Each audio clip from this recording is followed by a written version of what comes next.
பிரஜஸ்பெல் பிரியமான இறை உறவுகளே, மீண்டும் ஒரு காலை பொழுதிலே ஆண்டவரோடு சங்கமமாக இருக்கின்றோம்.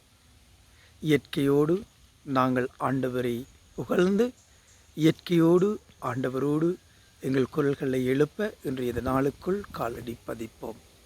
இன்றைய நாளிலே ஆண்டவராகிய கிறிஸ்து அன்று பாத்தேமையிடம் கேட்ட அதே கேள்வியை இன்றும் கேட்கின்றார். உமக்கு நான் என்ன செய்ய வேண்டுமென விரும்புகின்றீர்? உமக்கு நான் என்ன செய்ய வேண்டுமென விரும்புகின்றீர்? இந்த காலை வேளையிலே ஆண்டவராகிய கிறிஸ்து எங்கள் ஒவ்வொருவரையும் பார்த்து கேட்கின்றார், உங்களுக்கு நான் என்ன செய்ய வேண்டுமென விரும்புகிறீர்கள்? உங்களுக்கு நான் என்ன செய்ய வேண்டுமென விரும்புகிறீர்கள்? எங்களுடைய தேவைகள், விண்ணப்பங்கள், எங்களுடைய அருள் வளங்கள் எல்லாவற்றையும் ஆண்டவரிடம் ஒப்பு கொடுப்போம். ஆண்டவர் எங்களுடைய விண்ணப்பங்களை கேட்டு, எங்களுடைய வேண்டுதல்களை கேட்டு அதற்கு பதில் தருபவராக இருக்கின்றார். எந்த நிலையில் நாங்கள் இருந்தாலும், எப்படி வாழ்ந்தாலும், ஆண்டவராகிய கிறிஸ்து எங்களுடைய விருப்பங்களை அறிந்து எங்களுடைய விருப்பத்திற்கு ஏற்ப தன்னுடைய கொடைகளையும் வரங்களையும் எங்களுக்கு பொழிபவராக இருக்கின்றார். ஆண்டவரை பார்ப்போம், பார்த்து கேட்போம். ஆண்டவரே, உனக்கு நான் என்ன செய்ய வேண்டும் என விரும்புகிறீர் என்று அந்த பாத்தேமையிடம் கேட்டீர்.